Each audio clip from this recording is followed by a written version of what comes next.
ማንም ብድግ ብሎ በፈቃዱ ተገልጦልኛል ደግሞ ታይቶኛል ብሎ አገልጋይ ሊሆን አይችልም። ለምን? ጌታ የሰጠውን ትምህርት ቤተክርስቲያን ታምናለች።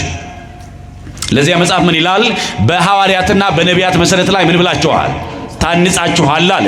እኛ የታነጽነው በሐዋርያትና በነቢያት መሰረት ላይ ነው።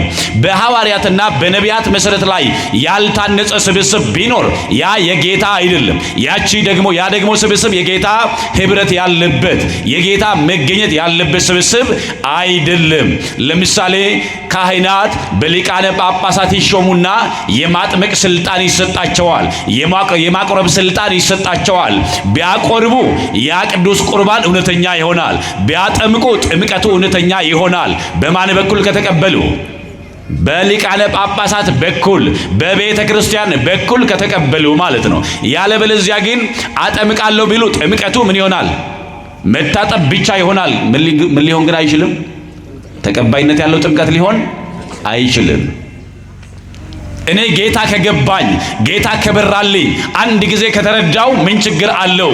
ማን ያስፈልጋል ይላሉ አንዳንዶች። ምስክርነታቸው ከየት ነው? ደግሞስ ማን ነገረህ? ማን አስተማረ? በማን በኩል ወደ ጌታ መጣ ሲባል ግድ የለም እኔ በቃ ጌታ ገብቶኛል ይላሉ። ግን እንደሱ አይሆንም። እንደሱ ይሆናል እንዴ? ይሆናል? አይሆንም። ለምን? በመጽሐፍ ቅዱስ የሐዋርያት ሥራ ምዕራፍ 9 ስታነቡ ታላቁ ሐዋርያ ቅዱስ ጳውሎስ ሳውል እያለ ተጠርቶ ሳይመጣ ወደዚህም ብርሃን ሳይገባ ወደ ጌታ ቤተክርስቲያን ሳይጨመር ከሊቀ ካህናቱ ዘንድ ክርስቲያኖችን የሚያሳድድበትን ደብዳቤ ወስዶ ሲወጣ በደማስቆ ብርሃን ግን ጌታ አገኘው። ማን አገኘው? በደማስቆ ብርሃን ጌታ አገኘው። ደግሞ ጌታ ካገኘው በኋላ ለምን ታሳደኛለህ ሲለው ጌታ ሆይ የማሳድድህ አንተ ማነህ አለው። እርሱም የምታሳደኝ እኔ ኢየሱስ ነኝ አለው። ማን ነኝ? እኔ ኢየሱስ ነኝ አለው። የምታሳደኝ አንተ የምታሳደኝ እኔ ኢየሱስ ነኝ አለው። ክርስቲያኖችን ሲያሳድድ ክርስቲያኖችን ሲያስጨንቅ እያስጨነቀ ያለው ጌታን ነው። እያሳደደ ያለው ጌታን ነው። ለምን? ጌታን የተከተሉትን ስለሆነ የሚያስጨንቀው። ቅዱስ ጳውሎስ እንግዲያውስ አለ ምን እንዳደርግ ትፈልጋለህ አለ። ምን እንዳደርግ ታዘኛለህ ወይም ምን እንዳደርግ ትለኛለህ አለው። ያገኘው ማን ነው አልኳችሁ? ጌታ ነው አይደል ያገኘው? ጌታችን ኢየሱስ ክርስቶስ ራሱ ነው ያገኘው። ካገኘው በኋላ ግን ቅዱስ ጳውሎስ እንደዚህ አለ፣ ምን እንዳደርግ ትለኛለህ? ምን ታዘኛለህ? ምን ላድርግ ሲለው ሐናንያ የሚባል ደቀ መዝሙር አለ። እርሱ ልታደርገው የሚገባህን ይነግርሃል፣ ያስታውቅሃል አለው። ምን ይልሃል? ያስታውቅሃል አለው። ጌታ ነው ያገኘው። እኔ አግኝቼሃለሁ፣ ከዚህ በኋላ አንተን ሐዋርያ አድርጌሃለሁ፣ ከዚህ በኋላ መንፈስ ቅዱስ ሞልቼብሃለሁ፣ ከዚህ በኋላ ደግሞ ተጠምቀሃል አላለው። እና ሐናንያ የሚባል ደቀ መዝሙር አለ። እርሱ ልታደርገው የሚገባህን ይነግርሃል አለው ይላል። ጌታ ራሱ ካገኘው በኋላ ወደ ሐናንያ ላከው። ጌታ የሰጠውን ክህነት ራሱ የሚያከብር ነው። ለዛ አይደል በምድር የምታስሩት በሰማይ ምን ያለ ይሆናል? የታሰረ ይሆናል። በምድር የምትፈቱት ደግሞ በሰማይ ምን ያለ ይሆናል? የተፈታ ይሆናል ብሎ ጌታ ስልጣን ሰጥቷል። ለነ ቅዱስ ጴጥሮስ የሰጠው ስልጣን በቅብብሎች በኩል የሚወርድና ዛሬ እየደረሰ ነው። ለዚያ ነው ቅዱስ ጳውሎስን ሐናንያ የሚባል ደቀ መዝሙር አለ፣ እርሱ ልታደርገው የሚገባህን ይነግርሃል አለው። ለሐናንያም በራእይ ተገልጦ ሂድ አለው። ሐናንያም ደግሞ ወደ ቅዱስ ጳውሎስ መጥቶ እንደዚህ አለው፣ ወንድሜ ሳውል ሆይ በመንገድህ የተገናኘ ያገኘ እርሱ ኢየሱስ ነው አለው። ያገኘ እርሱ ማን ነው? በመንገድ ያገኘ ኢየሱስ ነው። ልታደርገው የሚገባህን እነግር ዘንድ እኔን ወደ አንተ ላከኝ አለ። ምን አደረገ? ራሱ ጌታ ነው ያገኘው። ጌታ ካገኘው በኋላ ግን ሂድ፣ ከዚህ በኋላ በቃ አምነሃል፣ አንተ በስሜ አምነሃል አላለው። ይልቁንም ምን አለው? ልታደርገው የሚገባህን ይነግርሃል አለው። ሐናንያንም ላከው ይላል። ላከኝ አለ ሐናንያ። ምን አለኝ? ላከኝ አለ። ምን እንድልህ? እንዳጠምቅህና መንፈስ ቅዱስንም እንድትቀበል ወደ አንተ ላከኝ አለ። ለዚያ ነው ቤተ ክርስቲያን በሐዋርያዊ ቅብብሎች በኩል ካልሆነ፣ በዚህ በከበረው ስልጣነ ክህነት በኩል ካልሆነ ሰው ብድግ ብሎ መቀደስ፣ ብድግ ብሎ ደግሞ ካህን መሆን ማጥመቅ አይችልም። ከማን ካልተቀበለ በስተቀር ከማን ካልተቀበለ? ከጌታ ካልተቀበለ በስተቀር። ለምሳሌ መቁጠር ትችላላችሁ። እናንተ በቤተ ክርስቲያናችሁ የዚህ ሀገረ ስብከት ሊቀ ጳጳስ ብፁዕ አቡነ ጢሞቴዎስ አለው። ከሳቸው ተነስታችሁ ብትሄዱ ወደ ቅዱስ አባታችን ወደ ብፁዕ ቅዱስ አቡነ ማትያስ ትሄዳላችሁ። ከዚያ ደግሞ ስትቆጥሩ የተወሰነ ከቆጠራችሁ በኋላ ወደ ወንጌላዊ ቅዱስ ማርቆስ ትደርሳላችሁ። ከቅዱስ ማርቆስ ደግሞ ወደ ቅዱስ ጴጥሮስ ትደርሳላችሁ። ከቅዱስ ጴጥሮስ ቀጥሎ ማን አለ? ጌታችን ኢየሱስ ክርስቶስ አለ። ይሄ ስልጣን የከበረ ነው። ይሄ ስልጣን ሐዋርያዊ ቅብሎሽ ያለው ሐዋርያዊ ስልጣን ያለው ነው። ያለዚህ የሚደረግ አገልግሎት ሁሉ ተቀባይነት የለውም ማለት ነው። ስለዚህ እንዲያጠምቋችሁ በዚህ ስልጣን በከበረው በሐዋርያ ስልጣን በከበረው በጌታ ስልጣን ዛሬ ዲያቆናትን ካህናትን ስለተሾሙላችሁ እጅግ ደስ ሊላችሁ ይገባል። ቅድም እንዳልኳችሁ እንግዲህ የዮሐንስ ወንጌል ምዕራፍ 3 ቁጥር 1 ጀምሮ ወሃሎ አሐዱ ብእሲ እምፈሪሳውያን ዘስሙ ኒቆዲሞስ ውእቱ ሊቆሙ ለአይሁድ ብሎ ይላል። የአይሁድ አለቃቸው የሚሆን ኒቆዲሞስ የሚባል ከፈሪሳውያን ወገን አንድ ሰው ነበረ ብሎ ይጀምራል። ኒቆዲሞስ ሌሊት ወደ ጌታችን ወደ ኢየሱስ ክርስቶስ እየመጣ የሚማርና የሚሰማ ሰው ነው። የአይሁድ አለቃ ስለሆነ ቀን መማር አይችልም። ቀን ቢመጣ አንድም ባለስልጣን ስለሆነ የከበረ ሹመት ስላለው ለሹመቱ ፍራቻ ሌሊት ይመጣል። አንድም ደግሞ እርሱ ምሁረ ኦሪት ነው። የኦሪትን ትምህርት የሚያውቅ ስለሆነ ገና ይሄ አልገባው ገና ደግሞ አሁንም እየተማረ ነው ብለው ይሉታል። ስለዚህ ኒቆዲሞስ በሌሊት ወደ ጌታ እየመጣ ይማራል። ለዚያ ምን አለ? መምህር ሆይ እግዚአብሔር ከእርሱ ጋር ከሆነ በቀር አንተ የምታደርገውን ነገር ሊያደርግ የሚችል ሌላ የለም። አንተ ከእግዚአብሔር ዘንድ ተልከህ እንደመጣ እናውቃለን አለ። ከማን ዘንድ ተልከህ እንደመጣ? ከእግዚአብሔር ዘንድ ተልከህ እንደመጣ እናውቃለን። እግዚአብሔር ከእርሱ ጋር ከሆነ በቀር አንተ የምታደርጋቸውን እነዚህን ሊያደርግ የሚችል የለም አለ። ኒቆዲሞስ በመገረም ያወራል። ድንቅ ያደርጋል ጌታ ኢየሱስ ክርስቶስ። በሚያስተምረው ትምህርት ይገርማል፣ በሚሰራው ነገር ደግሞ ይገርማል። ያደንቃል። ኒቆዲሞስ ሌሊት እየመጣ ይማራል። እንዲህ ያለውን ድንቅ ሰው በገዛ ፈቃዱ ሊያደርግ አይችልም፣ ማን ከእርሱ ጋር ካልሆነ በስተቀር። እግዚአብሔር ከእርሱ ጋር ካልሆነ በስተቀር ይሄን ሊያደርግ አይችልም እያለ ኒቆዲሞስ ይናገራል። ዛሬ ምናልባት ከሩቅ ሆነው ቤተክርስቲያን ስርዓቷ ደስ ይላል፣ ቤተክርስቲያን አምልኮዋ ደስ ይላል፣ ቤተክርስቲያን ቅዳሴዋ ደስ ይላል የሚሉ ሰዎች አሉ። ከሩቅ ሆነው በማድነቅ የክርስትናን ሕይወት ማግኘት አይቻልም። ይቻላል እንዴ? ከሩቅ ሆኖ ማድረግ አይደለም፣ ቀርቦ የክርስትናውን ትምህርት መማር፣ ደግሞ የተማሩትን መኖር፣ ያመኑትን የተቀበሉትን በዚያ መመላለስ ይገባል። ኒቆዲሞስ ሌሊት እየመጣ ጌታ ሆይ መምህር ሆይ አንተ የምታደርገውን ሊያደርግ የሚችል ሌላ የለም ሲለው ጌታችን ኢየሱስ ክርስቶስ እንደዚህ አለው፣ እውነት እልሃለሁ ሰው ዳግመኛ ካልተወለደ በቀር ወደ እግዚአብሔር መንግሥት ሊገባ አይችልም አለው።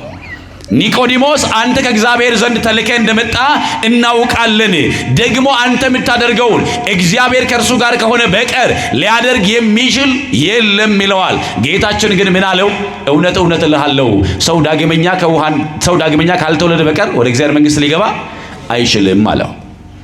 ሰው እንዴት ካረጀ በኋላ ከሸመገለ በኋላ ወደ እናቱ ማኅፀን ይገባል? ወደ እናቱ ማኅፀን ሊገባ ዘንድ እንዴት ይቻለዋል አለ። ኒቆዲሞስ አሁን የሚያስበው ነገር ምድራዊ ጉዳይ ነው። ስለሚታይ ነገር በመገረም ያወራል። ጌታ ግን ልቦናውን ከፍ አደረገለትና ዳግመኛ ልትወለድ ያስፈልግሃል አለው። ምን ልትል ያስፈልግሃል? ዳግመኛ ልደት ያስፈልግሃል። ሰው ዳግም ካልተወለደ በስተቀር ወደ እግዚአብሔር መንግሥት ሊገባ አይችልም አለው። ኒቆዲሞስ ሰው ካረጀ ከሸመገለ እድሜው ከሄደ በኋላ እንዴት ዳግመኛ ሊወለድ ወደ እናቱ ማኅፀን ሊገባ ይችላል አለው። ጌታችን ኢየሱስ ክርስቶስም ከሥጋ የተወለደ ምንድን ነው? ሥጋ ነው። ከመንፈስ የተወለደ ደግሞ መንፈስ ነው አለው። ሰው ዳግመኛ ከውሃና ከመንፈስ ካልተወለደ በቀር ወደ እግዚአብሔር መንግሥት ሊገባ አይችልም፣ የእግዚአብሔር መንግሥት ሊያይ አይችልም ሲለው ኒቆዲሞስ እንዴት ይላል? ጌታም ከሥጋ የተወለደ ሥጋ ነው፣ ከመንፈስ ደግሞ የተወለደ እንዲሁ ምንድነው? መንፈሳዊ ነው አለው። ኒቆዲሞስ ስለ ሥጋ ልደት አይከብደውም። በሥጋ መወለድ ምን ማለት እንደሆነ ያውቃል። ከእናትና ከአባቱ በሥጋ ተወልደዋል። ልጆች ደግሞ ከእናትና ከአባታቸው በሥጋ ሲወለዱ ያውቃል። ግን ኒቆዲሞስ ሰው ከውሃና ከመንፈስ ካልተወለደ በቀር ሚለውን አያውቅም። እንዴት ሊሆን ይችላል አለው። ይሄ እንዴት ሊሆን ይችላል ሲል ጌታችን ኢየሱስ ክርስቶስ አንተ የአይሁድ መምህራቸው ስትሆን የፈሪሳውያን መምህራቸው ስትሆን ይሄንን አታውቅም ምን አለው? እስከ ዛሬ ይሄን እንዴት አታውቅም? አንተ የአይሁድ የፈሪሳውያን መምህር ነህ፣ የአይሁድ ደግሞ አለቃቸው ነህ። ይሄንን እንዴት አታውቅም አለው። ነፋስ ከወዴት እንደሚመጣ ወዴትም እንደሚሄድ አታዩም፣ ከወዴትም እንደሚመጣ አታውቁም አለው። የሰው ልጅ ደግሞ ልደትም እንዲሁ ነው አለው። ንፋስ ከየት እንደሚመጣ ታውቃላችሁ? ታውቃላችሁ እንዴ? ወዴት እንደሚሄድ ታውቃላችሁ? ግን ንፋስ መኖሩን ታውቃላችሁ? አታውቁም? ንፋስ መኖሩን እናውቃለን። ንፋስ አለ ብለን እንላለን። ንፋሱ ከባድ ነው እንላለን። ግን ንፋሱ ከዚህ ነው የተነሳው ደግሞ ወደዚህ ነው የሚሄደው ማለት እንችላለን? አንችልም። የንፋሱን መኖር እናውቃለን። ንፋሱ ግን ከወዴት እንደመጣ ወዴት እንደሚሄድ አናውቅም። መንፈሳዊም ልደት እንደዚሁ ነው። ኒቆዲሞስ ሰው ካረጀ በኋላ አለ በቁሙ ወደ እናቱ ማኅፀን የሚመለስ መስሎታል። ጌታ ግን ስለ ዳግም ልደት ያወራዋል። ስለ መንፈሳዊ ልደት ያወራዋል። በስጋ ልደታችን ከተወለድን በኋላ ሁለተኛው ልደት በመንፈስ የሚሆን ልደት ነው፣ ወይም መንፈሳዊ ልደት ነው። ምንድነው አልኳችሁ? እንዴት ቆያችሁ? ደከማችሁ እንዴ? ስለዚህ ስለ መንፈሳዊ ልደት ያወራዋል። አሁን በስጋ ስለመወለዳችን ሁላችን እናውቃለን። እርግጠኛ ነኝ አሁን እናንተን ከማን ተወለዳችሁ ብላችሁ አባቴ እገሌ ይባላል እናቴ ደግሞ እገሌ ትባላለች ብላችሁ ትነግሩኛላችሁ። ስትወለዱ ታውቃላችሁ እንዴ? ታውቃላችሁ? ነግረዋችሁ ነው። አባትህ እገሌ ይባላል እናትሽ እገሌ ትባላለች ተብሎ ተነግሯችሁ ነው። ወላጆቻችሁ ግን ያውቋችኋል? አያውቋችሁ? እናታችሁ ግን ስትወልዳችሁ ታውቃለች። ልጄ እገሌ ነው፣ ልጄ ደግሞ እገሊት ናት ብላ መናገር ትችላለች። አዋላጆችም ልክ እንደዚሁ ያውቃሉ? አያውቁም? አዋላጆችም ያውቃሉ ከማን እንደተወለደ ማንን እንደወለደች በወቅቱ ያሉ አዋላጆች ያውቃሉ። መንፈሳዊው ልደት እግዚአብሔር እንዴት እንደወለደን ዳግመኛ እንዴት ከርሱ እንደተወለድን ያውቃል። ያውቃል? አያውቅም? ከእግዚአብሔር ስንወለድ እግዚአብሔር ያውቃል። በተመሳሳይ በዚህ መንፈሳዊ አገልግሎት ውስጥ ዳግመኛ ስንወለድ ከኛ ጋር የሚሆኑ የሚያገለግሉ ካህናት አባቶች ከእግዚአብሔር እንደተወለድን ያውቃሉ። ከማን እንደተወለድን ያውቃሉ? ከእግዚአብሔር እንደተወለድን ያውቃሉ። ስለዚህ ሰው ዳግመኛ ከውሃና ከመንፈስ በጥምቀት ካልተወለደ ወደ እግዚአብሔር መንግሥት ሊገባ አይችልም ይላል። ስለዚህ እኛ ጥምቀት ለዳግም ልደት ያስፈልጋል ብለን እናምናለን። ለምን ያስፈልጋል? ለዳግም ልደት ጥምቀት ያስፈልጋል ብለን እናምናለን። ሰው ዳግመኛ የሚወለደው ከውሃና ከመንፈስ ነው። ከውሃና ከመንፈስ ካልተወለደ በቀር ወደ እግዚአብሔር መንግሥት ሊገባ አይችልም ብለን እንላለን። አንዳንዶች እንደዚህ ይላሉ። እየሰማችሁኝ ነው? እየሰማችሁኝ ነው? እንደዚህ ይላሉ። በሃይማኖት መግለጫቸው ጥምቀት የተለየ ጸጋ፣ ጥምቀትም ቢሆን ቁርባን የተለየ ጸጋ አያሰጥም። የምንጠመቀው የጌታን ትእዛዝ ለመፈጸም ብቻ ነው እንጂ ጥምቀት ሌላ የተለየ ምንም ጥቅም የለውም ይላሉ። ጥምቀት ጥቅም አለው የለውም? አለው የለውም? አለው። እኛ አይደለም ያልነው፣ መጽሐፍ ቅዱስ ግን ይላል። ጌታ ግን ይላል። የማርቆስ ወንጌል ምዕራፍ 16 ቁጥር 16 ላይ ጌታችን ኢየሱስ ክርስቶስ ለደቀ መዛሙርቱ እንደዚህ አላቸው፣ ያመነ እና የተጠመቀ ምን ይላል? ይድናል። the one who believe and baptized shall be saved ይላል። ያመነ የተጠመቀ ምን ይላል? ይድናል አለ። ሁለቱን አያይዞ ለመዳን ምንና ምን ያስፈልጋል አለ? ጥምቀትና እምነትና ጥምቀት ያስፈልጋል አለ። አልነጣጠርም። ያመነ እና የተጠመቀ ይድናል። ማመንም መጠመቅም ለድነት አስፈላጊ ነው አይደለም? አስፈላጊ ነው። ስለዚህ ያመነና የተጠመቀ ይድናል ብለን ስንላቸው ግን እኮ ያላመነ ይፈረድበታል ይሉናል። ይኸውላችሁ እኛ የምንድን ስለሆንን ስለ መዳን እናወራለን። እነሱ ፍርደኞች ስለሆኑ ስለ ፍርዱ ያወራሉ። ሰው እንዴት ስለ መዳን እየነገራቸው ስለ ፍርድ ያወራል? ጌታ መጀመሪያ ምን አለ? ያመነና የተጠመቀ ምን ይላል? ይድናል አለ። አሁን የሚድነው ማን ነው ከተባለ ያመነና ምን ያለ የተጠመቀ ነው ስንል አይ ያላመነ ግን ይፈረድበታል ይላል። አዎ ያላመነ ይፈረድበታል። ምኑን ያላመነ? የመጀመሪያው በጌታ ያላመነ ሰው በጌታ ሳያምን ምን ሊል አይችልም? ሊድን አይችልም። አዎ ይፈረድበታል። ቀጥሎሳ ያላመነ ግን ይፈረድበታል ማለት በጌታም በጥምቀቱም ያላመነ ምን ይልበታል? ይፈረድበታል ነው እንጂ ለመዳን ማመንና መጠመቅ ያስፈልጋል ብለው ለፍርድ ደግሞ እምነት ብቻ ያስፈልጋል ይላል እንደ ጌታ። በመሰረቱ መጽሐፍ ቅዱስ ላይ አንድም ቦታ እምነት ብቻ ሚል የተጻፈ ቃል የለም። እየሰማችሁኝ ነው? እምነት ብቻ ተብሎ የተጻፈበት የመጽሐፍ ቅዱስ ክፍል የለም። ስለዚህ ጌታ ምን አለ? ለመዳን ማመንና መጠመቅ ያስፈልጋል። ስለዚህ ያመነና የተጠመቀ ይድናል አለ። እኛም ጌታ እንዳስተማረ እንደዚያ አምነን እንጠመቃለን፣ ወይም ማመንና መጠመቅ ለመዳን አስፈላጊ ነው ብለን እንላለን። ሁለተኛው ጥምቀት ለኃጢአት ስርየት ያስፈልጋል። ለምን ያስፈልጋል? ለኃጢአት ስርየት ያስፈልጋል። አባቶቻችን 318ቱ ሊቃውንት በኒቅያ ጉባኤ በ325 ወነአምን በአሐቲ ጥምቀት ለስርየተ ኃጢአት አሉ። ኃጢአት በሚሰረይባት በአንዲት ጥምቀት ምን እንላለን? እናምናለን አሉ። ኃጢአት ምን በሚልባት? በሚሰረይባት በአንዲት ጥምቀት እናምናለን አሉ። የሐዋርያት ሥራ ምዕራፍ 2 ቁጥር 38 ላይ እንደዚህ አሉ።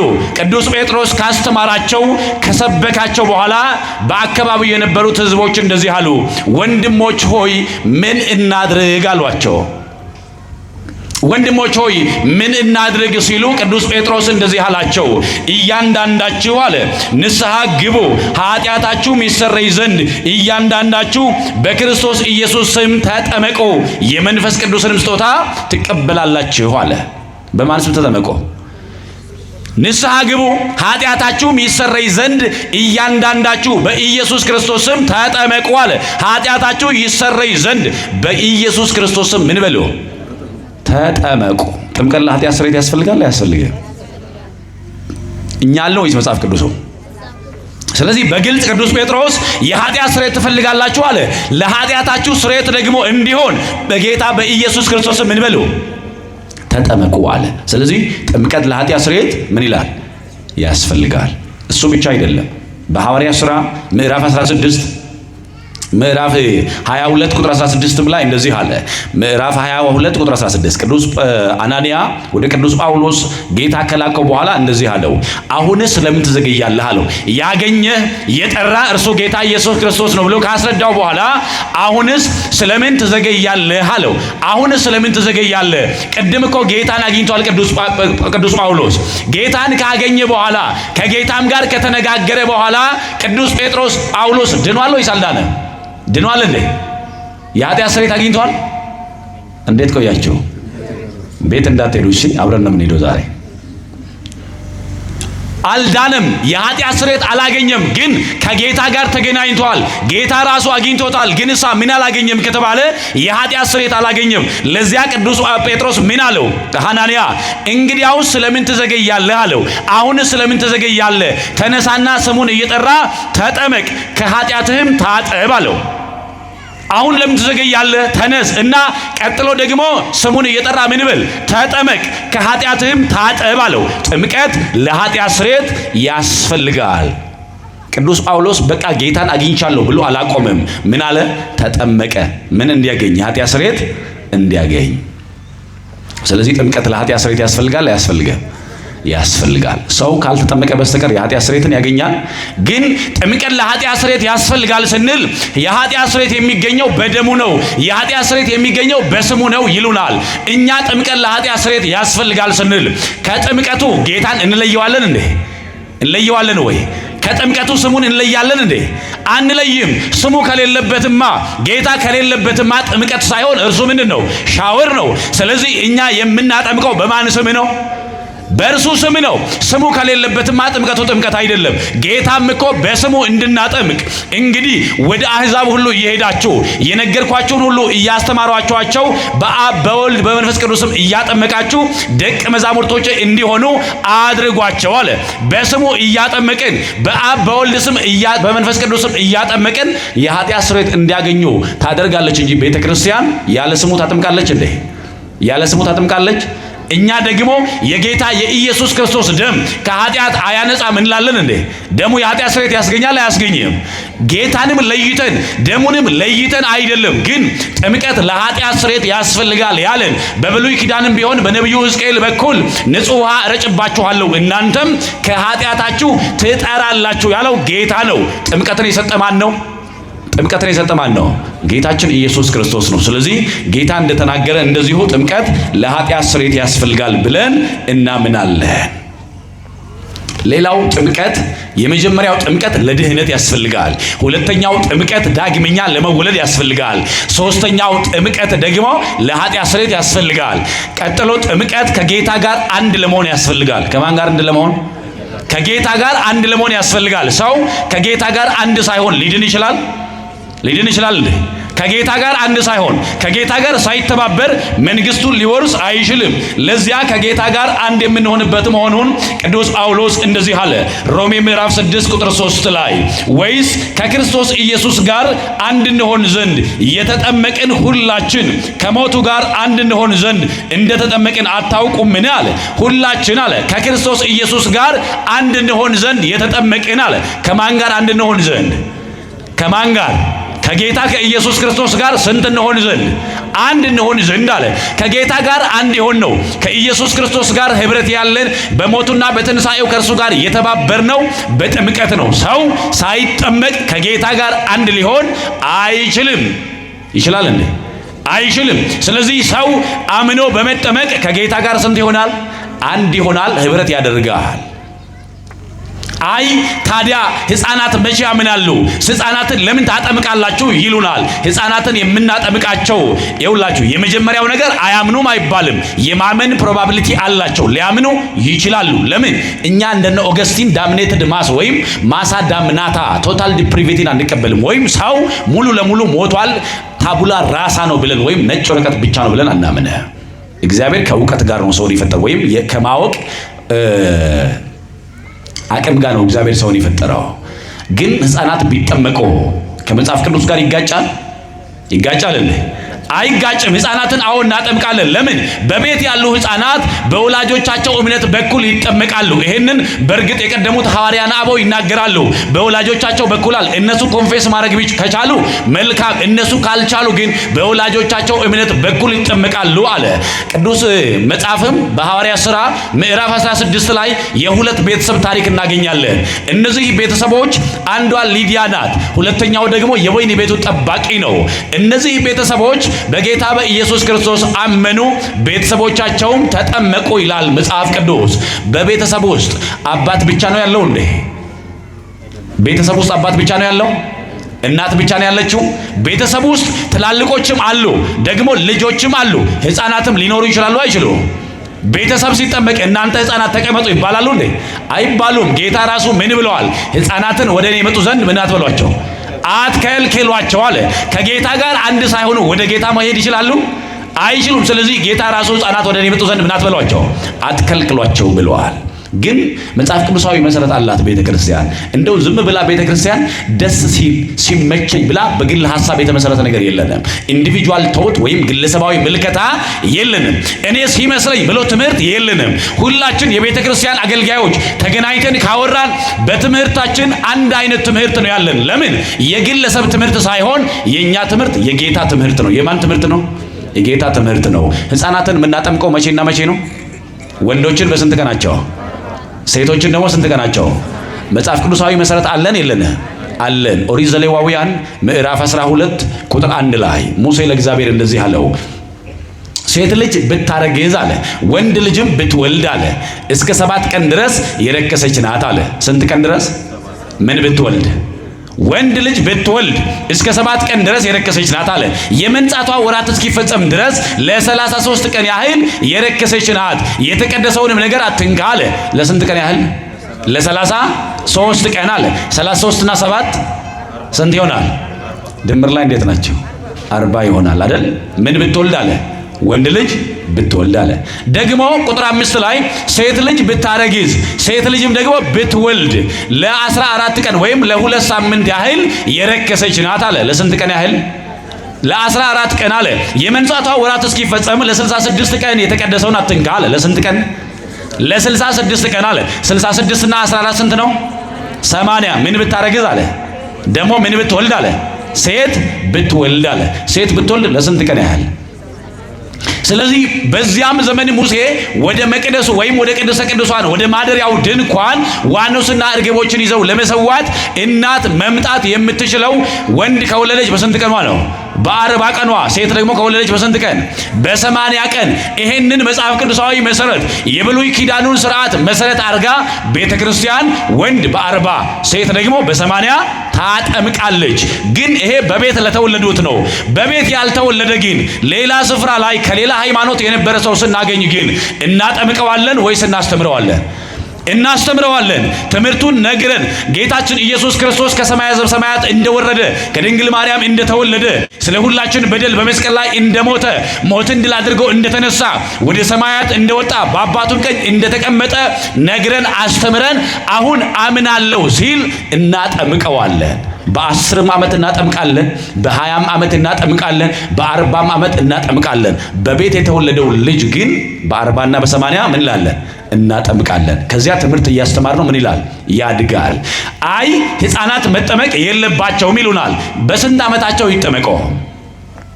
እኛን ደግሞ እንጠይቅ አይደል? በስንት ዓመታቸው ይጠመቀው? በ10 ዓመታቸው? በ20 ዓመታቸው? በ30 ዓመታቸው? መቼ ነው የሚያውቁት? መቼ ነው የሚያምኑት? መቼ ነው የሚገባቸው? መቼም ልጅ ከልጅ ይለያያል አይለያይም? የመረዳት አቅሙ ይለያያል። ስለዚህ መቼ ይጠመቅ? መቼ ከጌታ ጋር አንድ ይሁን? ደግሞ ሳይጠመቅ በመሃል ቢያልፍሳ ይሄ ሰው የኃጢአት ስርየት ሳያገኝ ከጌታ ሳይወለድ መንግስቱ መውረስ ይችላል? አይችልም። ለምን? ሰው ዳግመኛ ከውሃና ከመንፈስ ካልተወለደ በቀር ወደ እግዚአብሔር መንግስት ሊል አይችልም፣ ሊገባ አይችልም ተብሏል። ስለዚህ 10 ዓመቱ እያለ ቢያልፍሳ 15 ዓመት እያለ ቢያልፍሳ 13 ዓመቱ ላይ ቢሞት ይሄ ሰው ገነት ይገባል ወይም ወደ እግዚአብሔር መንግስት ይገባል? አይገባም? አይገባም። ስለዚህ ወደ እግዚአብሔር መንግስት ልጆቻቸው እንዳይገቡ ደጅ የሚዘጉባቸው ናቸው። እኛ ግን ይሄን የመጽሐፍ ቅዱስ መሰረት አድርጋ ቤተክርስቲያን ልጆችን ታጠምቃለች። ለምን ከተባለ ለእግዚአብሔር ልጆችን ይወዳል አይወድህ? ወደ እኔ ይምጡ ያለው እርሱ ነው አይደለ? ስለዚህ ሕፃናትን እናጠምቃለን። ለምን ከተባለ ከጌታ ጋር ስንት እንዲሆኑ ደግሞ የኃጢአት ስርየት እንዲያገኙ ከጌታ ጋር አንድ እንዲሆኑ ዳግመኛ እንዲወለዱ ልጅ እንዲሆኑ። ለዚያ ቅዱስ ኢራንያስ እንደዚህ ይላል፣ ፎር ሪሚሽን ኦፍ ሲን ኤንድ ሪጀነሬሽን ይላል። ጥምቀት ለኃጢአት ስርየትና ዳግመኛ ለመወለድ ይላል። ሰው ደግሞ የኃጢአት ስርየት ካላገኘ ዳግመኛ ካልተወለደ ወደ እግዚአብሔር መንግስት ሊገባ አይችልም። ዳግመኛ የምንወለደው በምንድን ነው? በእምነት ነው ይሉናል። ዳግመኛ የምትወለዱት በእምነት ብቻ ነው ሚል የለም መጽሐፍ። በግልጥ ቋንቋ ግን ሰው የሚወለደው በምንና በምንድን ነው አለ? በውሃና በመንፈስ ነው። እኛ የመጽሐፍ ቅዱስን እውነት ይዘን ምን እንላለን? ሰው ዳግመኛ ከውሃና ከመንፈስ ካልተወለደ በቀር ወደ እግዚአብሔር መንግስት ሊገባ አይችልም ማለት።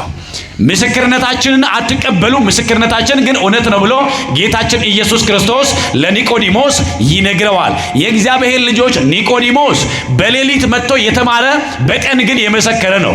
ሰዎች ጌታን በሚያጅቡበት ለእንጀራ በሚሰበሰቡበት ተአምር ለማየት በሚበዙበት ቦታ ላይ ኒቆዲሞስ ቀን አልነበረም። ነገር ግን ሰዎች በሞቱ ሰዓት ላይ ወደ መስቀል በሚሄድበት ጊዜ በመከራው ሰዓት ደቀ መዛሙርቱ ሳይቀር ሲሸሹ ሲጠፉ፣ ኒቆዲሞስ ግን በተሰቀለበት ጊዜ ሌሊት ሳይሆን በቀን በግልጥ መጣ። ሌሊት ተማረ፣ በቀን መሰከረ። ሌሊት ተመላልሶ ሰማው በግልጥ። በመከራው ሰዓት ግን መጥቶ የከበረውን ከመስቀል ላይ አወረደ፣ የከበረ ስጋውን። አንዳንዶቻችን ቀን የምንማር ሌሊት ግን የምንክድነን፣ ቀን ቤተክርስቲያን የምንመጣ ሌሊት ግን ሌላ ስፍራ የምንሄድነን፣ ቀን ቃሉን የምንሰማ ሌሊት ግን ሌላ ቦታ ላይ የምናመሽ የምንደክምነን። በእውነት ጨክነን ስለ ስሙ የምንመሰክር እግዚአብሔር ያድርገን። ስለዚህ እግዚአብሔር ልጆች መጽሐፍ እንደነገረን እንደዚያ እኛ ጥምቀት ለኃጢአት ስርየት፣ ጥምቀት ለድህነት፣ ጥምቀት ደግሞ ዳግም ለመወለድ፣ ጥምቀት ከጌታ ጋር ህብረት ለማድረግ ያስፈልጋል ብለን እናምናለን። ስለዚህም አምነን ተጠምቀን የማን ልጆች ሆነናል? ዳግመኛ ከማን ተወልደናል? ከእግዚአብሔር ተወልደናል። ለዚያ ጌታ ምን አለ? ዳግመኛ ልትወለዱ ያስፈልጋችኋል ስላልኩ አታድንቁ አለ። እኔና እናንተ ዳግመኛ ተወልደናል አልተወለድም? ክብር ለእናታችን ለቤተ ክርስቲያን ይሁን። ዳግመኛ ምን ብለናል? የማን ልጆች ነን? ሰው ካልተጠመቀ የእግዚአብሔር ልጅ መሆን ይችላል? ይችላል እንዴ? አሁን አንድ ሰው እኔና እናንተ ኦርቶዶክሳውያን ነን። ከመጠመቃችሁ በፊት ኦርቶዶክሳውያን ነበራችሁ እንዴ? ከመጠመቃችሁ በፊት ክርስቲያን ነበራችሁ እንዴ? ሰው ክርስቲያን የሚሆነው በክርስቶስ ኢየሱስ ነው። ሐዋርያት በሐዋርያት ሥራ ምዕራፍ 11 ላይ በአንጾኪያ ለመጀመሪያ ጊዜ በክርስቶስ ክርስቲያን ተባሉ ይላል። ክርስቲያን የሆነው በጥምቀት ነው። ዳግመኛ የተወለድነው በጥምቀት ነው። አንዳንዶች አሉ ሰው ሲወለድ ኦርቶዶክስ ነበረ ይላሉ። አንዳንዶች ደግሞ ሰው ሲወለድ እንትን ነበረ ይላሉ አይደል? እኛ እንሄዳለን እናንተ ሌላ ነገር ላይ ጥለን እንዳንሄድ ብዬ ነው። ሰው ሲወለድ ኦርቶዶክስ ነበር እንዴ? ይኸውላችሁ ኦርቶዶክሳዊነት እውነት ነው። እሺ ቅዱስ አትናቴዎስ እንደዚህ ይላል፣ ኦርቶዶክሳዊነት ክርስቶስ ያስተማረው ሐዋርያት የሰበኩት አባቶችም የጠበቁት ነው ይላል። ኦርቶዶክሳዊነት በሉ እስኪ።